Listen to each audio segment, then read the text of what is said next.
Hi friends, ഇന്നൊരു അടിപൊളി cake recipe ആയിട്ടാണ് കേട്ടോ വന്നിട്ടുള്ളത്. കൂടാതെ ഇപ്പോഴത്തെ ട്രെൻഡിങ് ആയിട്ടുള്ള ഫ്ലവർ ബൊക്കയുടെ ഡെക്കറേഷൻ എങ്ങനെ ചെയ്യാമെന്ന് കൂടി ഈ വീഡിയോയിൽ കാണിക്കുന്നുണ്ട് കേട്ടോ. അപ്പോൾ എന്തായാലും നമുക്ക് വേഗം തന്നെ വീഡിയോയിലോട്ട് പോകാം. അപ്പോൾ ഇന്ന് ചെയ്യുന്ന റെസിപ്പി എന്താണെന്ന് വെച്ചിട്ടുണ്ടെങ്കിൽ മാംഗോ കോക്കനട്ട് മോസ് കേക്കാണ് കേട്ടോ. അതൊരു 1/2 kg അളവിലാണ് ഇപ്പോൾ ഞാനിവിടെ ചെയ്തിട്ടുള്ളത്.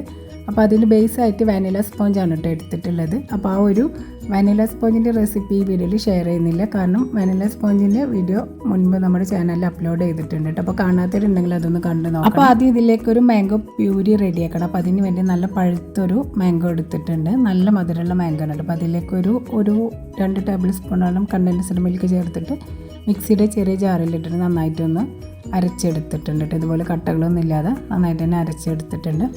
അടുത്തതായി ഇതിന് കേക്ക് ബെറ്റ് ചെയ്യാനുള്ള സിറപ്പ് റെഡിയാക്കാം. അപ്പോൾ ഞാനിവിടെ ഒരു 1/4 കപ്പ് നല്ല കട്ടിയുള്ള തേങ്ങാപ്പാലാണ് കേട്ടോ എടുത്തിട്ടുള്ളത്. ഇത് ഫ്രഷ് ആയിട്ട് വീട്ടിലുള്ള തേങ്ങ വെച്ച് ഉണ്ടാക്കിയിട്ടുള്ളതാണ്. ഇതെല്ലാന്നുണ്ടെങ്കിൽ റെഡിമെയ്ഡ് കോക്കനട്ട് പൗഡർ ചേർത്തിട്ടും കോക്കനട്ട് മിൽക്ക് ഉണ്ടാക്കട്ടെ. നല്ല കട്ടിയുള്ള പാലാവണം. ഇതിലേക്കൊരു 2 ടേബിൾ സ്പൂണോളം ഫ്രഷ് ക്രീം കൂടി ചേർത്ത് കൊടുക്കുന്നുണ്ട്.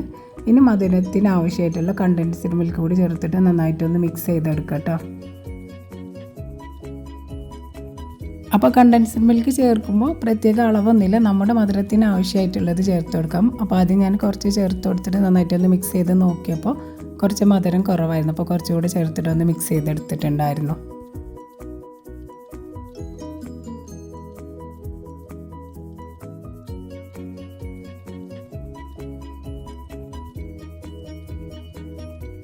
അപ്പോൾ കേക്ക് വെറ്റ് ചെയ്യാനുള്ള സിറപ്പ് റെഡി ആയിട്ടുണ്ട് കേട്ടോ. ഇനി ഇതൊന്ന് മാറ്റി വെക്കാം. അടുത്തതായിട്ട് മാംഗോ മോസ് റെഡിയാക്കാം. അപ്പോൾ അതിന് വേണ്ടിയിട്ട് വിപ്പ് ചെയ്തിട്ടുള്ള ഒരു 2.5 സ്പാറ്റുള്ള ക്രീം എടുത്തിട്ടുണ്ട് കേട്ടോ. ഇതിപ്പോൾ ഈ ഒരു കേക്ക് ക്രം കോട്ട് ചെയ്യാനുള്ള ക്രീം മാത്രമേ ഉള്ളൂ. ഇതിലേക്കൊരു 3 ടേബിൾ സ്പൂണോളം മാംഗോൻ്റെ പ്യൂരി ചേർത്തിട്ട് നന്നായിട്ട് ഒന്നത് മിക്സ് ചെയ്തെടുക്കാം.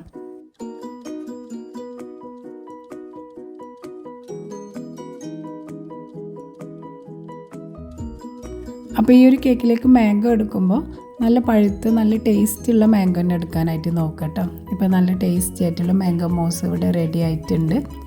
അടുത്തതായിട്ട് കേക്ക് ഐസിങ് ചെയ്യാനായിട്ട് തുടങ്ങും. അപ്പോൾ ഞാനിവിടെ വാനില സ്പോഞ്ചാണ് എടുത്തിട്ടുള്ളത്. ഇപ്പോൾ 1/2 kg അളവിൽ ചെയ്തതാണെന്ന് പറഞ്ഞില്ല. അത് ഞാൻ 2 കേക്ക് ടിന്നിലായിട്ട് ഒഴിച്ച് ബേക്ക് ചെയ്തുകൊണ്ടാണ് കേട്ടോ എനിക്ക് 4 പീസ് കട്ട് ചെയ്യാനായിട്ട് കിട്ടിയിട്ടുള്ളത്.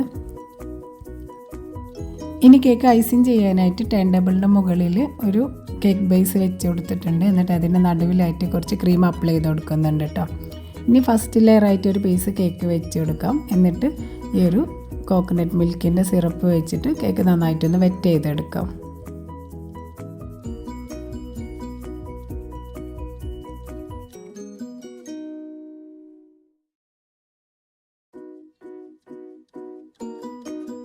ഇനി ലെയറിലായിട്ട് ക്രീം കൊടുക്കുന്നുണ്ട്. അതെല്ലായിടത്തേക്കും ഒന്നിങ്ങനെ നന്നായിട്ട് തന്നെ പരത്തി കൊടുത്തതിന് ശേഷം ഈ ഒരു മാംഗോൻ്റെ പ്യൂരി ലെയറിൽ കൊടുക്കുന്നുണ്ട് കേട്ടോ. അപ്പോൾ അത് പുറത്തേക്ക് പോവാതിരിക്കാൻ വേണ്ടിയിട്ട് കുറച്ച് ക്രീം എടുത്തിട്ട് ഈ ഒരു കേക്കിൻ്റെ ടോപ്പിൽ ഇങ്ങനെ ഒരു ബോർഡർ പോലെ ഒന്ന് വരച്ച് കൊടുക്കുന്നുണ്ട് കേട്ടോ.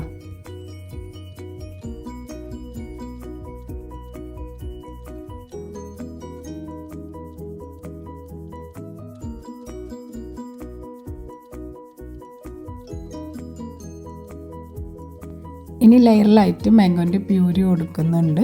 കൂടാതെ അതിൻ്റെ ടോപ്പിലായിട്ട് ഫ്രഷ് മാംഗോൻ്റെ പീസ് കട്ട് ചെയ്തെടുത്തിട്ടുണ്ട് കേട്ടോ, അതുകൂടി കൊടുക്കുന്നുണ്ട്.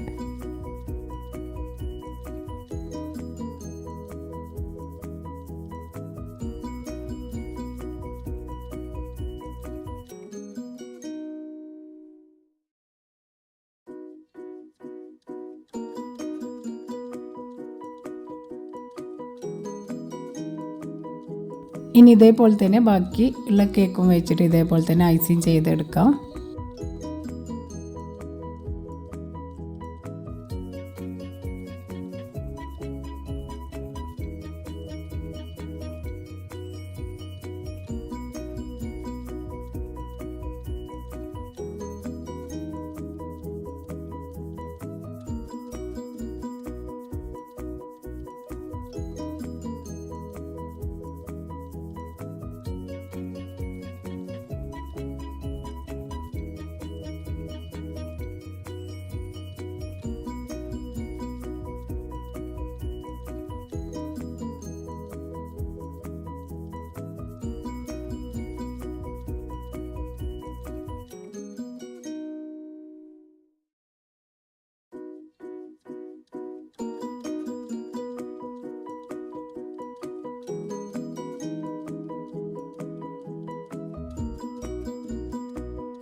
അങ്ങനെ ലാസ്റ്റ് പീസ് കേക്കും വെച്ച് കൊടുത്തിട്ടുണ്ട്. ഇനി കേക്കൊന്ന് ക്രം കോട്ട് ചെയ്തെടുക്കാം.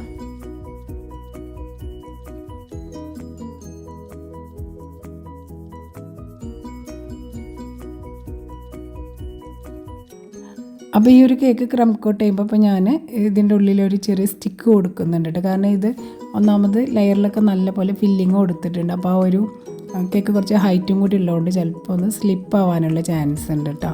അപ്പോൾ അത് ഇല്ലാതിരിക്കാൻ വേണ്ടിയിട്ട് ഒരു സേഫ്റ്റിക്ക് വേണ്ടിയിട്ട് ഇതുപോലെ ഒരു സ്റ്റിക്ക് കൂടി കൊടുക്കുന്നുണ്ട് കേട്ടോ.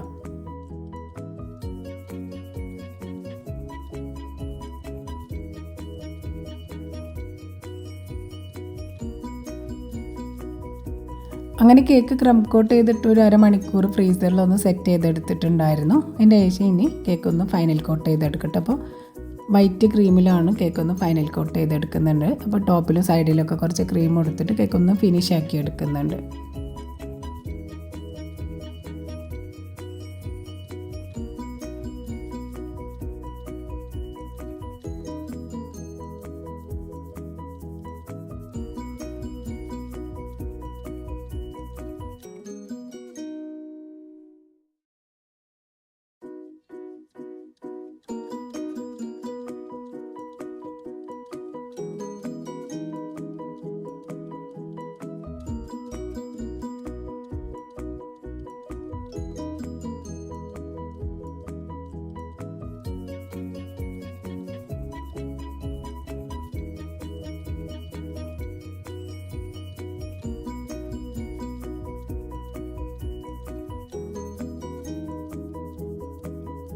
അങ്ങനെ ഇപ്പോൾ കേക്ക് ഇവിടെ ഫിനിഷ് ആക്കി എടുത്തിട്ടുണ്ട്. വലിയ രീതിയിലൊന്നും ഫിനിഷിങ്ങിൻ്റെ ആവശ്യമില്ല കേട്ടോ. കാരണം സൈഡിലും ടോപ്പിലൊന്നും കേക്ക് എവിടെയും കാണാനായിട്ട് പോകുന്നില്ല. അതിനൊക്കെ കവർ ചെയ്തിട്ടുള്ള ഒരു ഡെക്കറേഷനാണ് ചെയ്യുന്നത് കേട്ടോ. ഇനി ഫ്രീസറിൽ വെച്ചിട്ട് ഒന്ന് കേക്ക് സെറ്റ് ചെയ്തെടുക്കാം.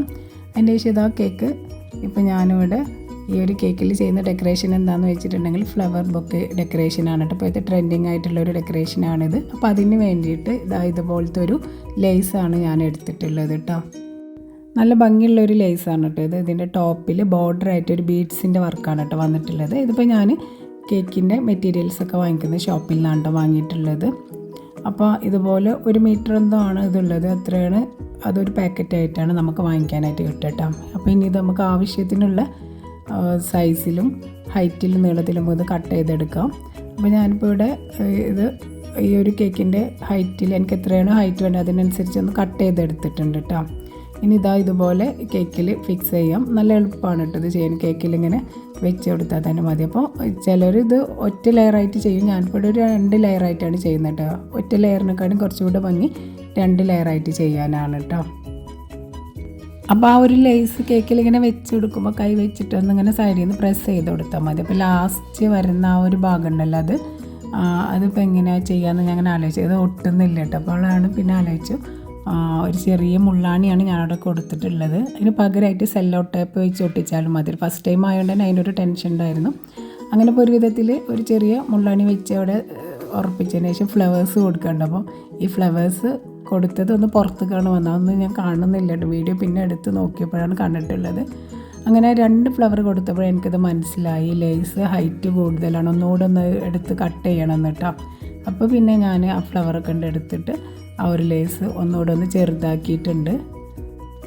ഇതിലിപ്പോൾ ഞാൻ മുള്ളാണി കൊടുത്തിട്ടുള്ളത് വീട്ടിൽ എനിക്ക് കട്ട് ചെയ്യാനുള്ള കേക്കാണ്. ഇതിപ്പോൾ ഞങ്ങളുടെ വെഡ്ഡിങ് ആനിവേഴ്സറി ആയിരുന്നു കേട്ടോ. അപ്പോൾ അതിന് സ്പെഷ്യലായിട്ട് ഉണ്ടാക്കിയിട്ടുള്ള ഒരു കേക്കായിരുന്നു. നമ്മൾ പുറത്ത് കൊടുക്കുമ്പോൾ എപ്പോഴും സെല്ലോ ടേപ്പ് വെച്ച് ഒട്ടിക്കട്ടോ. കാരണം അതിനെ ഒട്ടിച്ചാൽ നമ്മൾ കസ്റ്റമറോട് പറയണം ഇങ്ങനെ ഒട്ടിച്ചിട്ടുണ്ടെന്ന് കേട്ടോ.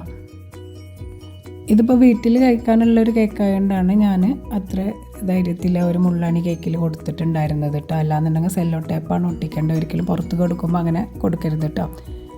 പിന്നെ ഇത് ഫസ്റ്റ് ടൈം ആയതുകൊണ്ട് എനിക്ക് പെട്ടെന്നുള്ളൊരു ഞാനിത് കണ്ടിട്ടില്ല കേട്ടോ, മേക്കിംഗ് വീഡിയോ കണ്ടിട്ടില്ല. അപ്പോൾ ഇതെങ്ങനെയാണ് ഇത് ആ ഒരു സൈഡിൽ ഒട്ടിക്കുക എന്നുള്ള ഒരു ഇതെനിക്കറിയില്ല കേട്ടോ, എന്താ കൊടുക്കണ്ടേന്നുള്ളത്. അതുകൊണ്ടായിരുന്നു ഞാൻ ഒരു മുള്ളാണി കൊടുത്തിട്ടുണ്ടായിരുന്നു. പിന്നെ എൻ്റെ ഫ്രണ്ട് പിന്നെ വിളിച്ച് പറഞ്ഞപ്പോഴാണ് ഇങ്ങനെ ടാപ്പ് കൊടുത്താൽ മതി എന്ന് അവൾ പറഞ്ഞു തന്നിട്ടുണ്ടായിരുന്നു കേട്ടോ. അങ്ങനെ ഇതിപ്പോൾ ആ ഒരു ലേസൊക്കെ കേക്കിൽ ചുറ്റിലും കൊടുത്തിട്ടുണ്ട്. എന്നിട്ട് പിന്നെ ടോപ്പിലായിട്ട് ഫ്ലവേഴ്സ് കൊടുക്കുന്നുണ്ട് കേട്ടോ. അപ്പോൾ ആർട്ടിഫിഷ്യൽ ഫ്ലവറാണ് ഇപ്പോൾ ഞാനിവിടെ എടുത്തിട്ടുള്ളത്.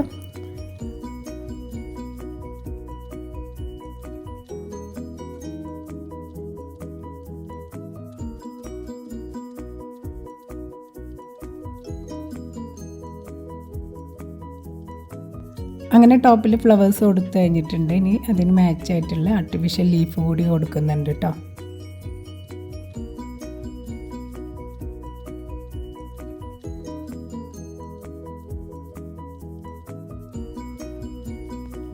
ഇനി അടുത്തതായിട്ട് ഇതൊരു ബൊക്കയാണല്ലോ, അപ്പോൾ അതിന് ഒരു റിബൺ വെച്ചിട്ടൊന്ന് ടൈ ചെയ്ത് കൊടുക്കാനുണ്ട്. അപ്പോൾ നമ്മൾ വീതി കുറഞ്ഞ റിബൺ കിട്ടുകയാണെങ്കിൽ അതാണ് ഏറ്റവും ഭംഗിയിട്ട്. അതെനിക്ക് കിട്ടിയിട്ടില്ലായിരുന്നു.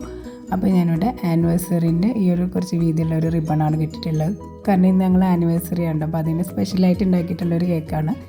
അപ്പോൾ ആ ഒരു വീതിയുള്ള ആനിവേഴ്സറിന്ന് എഴുതിയിട്ടുള്ള ഒരു റിബൺ തന്നെയാണ് കൊടുക്കുന്നത്. അപ്പോൾ ഇതുപോലെ ഇങ്ങനെ അതിൻ്റെ സെൻറ്ററിൽ കൂടെ ഒന്ന് ടൈ ചെയ്തിട്ട് ഒരു ബോ കൂടി ചെയ്യുന്നുണ്ട് കേട്ടോ. അപ്പോൾ ആ ഒരു ബോ ചെയ്യാൻ കുറച്ചൊരു പണിയായിരുന്നു കേട്ടോ. അങ്ങനെ കുഴപ്പമില്ലാതെ ചെയ്തെടുത്തിട്ടുണ്ട്. അപ്പോൾ ഇതാണ് ഈ ഒരു കേക്കിൻ്റെ ഫൈനൽ ലുക്ക് വന്നിട്ട് കേട്ടോ. നല്ല ഭംഗിയുണ്ട് കേട്ടോ ഈ ഒരു ഡെക്കറേഷൻ ഈ കേക്കിൽ ചെയ്ത് കഴിഞ്ഞപ്പോൾ കാണാനായിട്ട് നല്ല ക്യൂട്ടായിട്ടുണ്ട് കാണാൻ. ഒരിക്കലും ഇത് കട്ട് ചെയ്യാനേ തോന്നുന്നില്ല കേട്ടോ. ഞാൻ കേക്കിൻ്റെ ഫോട്ടോസൊക്കെ എടുത്തിട്ട് ഫ്രിഡ്ജിൽ അങ്ങനെ വെച്ചിട്ടുണ്ട്. ഇത് കട്ട് ചെയ്യാനേ തോന്നുന്നില്ല. മോളും പറയാണ് കട്ട് ചെയ്യാനായിട്ട് തോന്നുന്നില്ല എന്നിട്ട് അത്രയും ഭംഗിയുള്ളൊരു കേക്കാണ്. അപ്പോൾ ഞാൻ എന്തായാലും ഈ റെസിപ്പി വീഡിയോ ചെയ്തുകൊണ്ട് തന്നെ ഈ കേക്ക് കട്ട് ചെയ്തിട്ട് എങ്ങനെയാണെന്നുള്ളത് ലാസ്റ്റ് പിക്ക് കാണിക്കാം കേട്ടോ. അപ്പോൾ ഇന്നത്തെ ഒരു വീഡിയോ എല്ലാവർക്കും ഇഷ്ടമായെന്ന് കരുതുന്നു. അങ്ങനെ ഇഷ്ടമായിക്കണമെന്നുണ്ടെങ്കിൽ എന്തായാലും ലൈക്ക് ചെയ്യാനും ഷെയർ ചെയ്യാനൊന്നും മറക്കരുത് കേട്ടോ. അതുപോലെ എൻ്റെ ചാനൽ സബ്സ്ക്രൈബ് ചെയ്യാത്ത കൂട്ടുകാരുണ്ടെങ്കിലൊന്ന് സബ്സ്ക്രൈബ് കൂടി ചെയ്ത് സപ്പോർട്ട് ചെയ്യണേ. Thank you.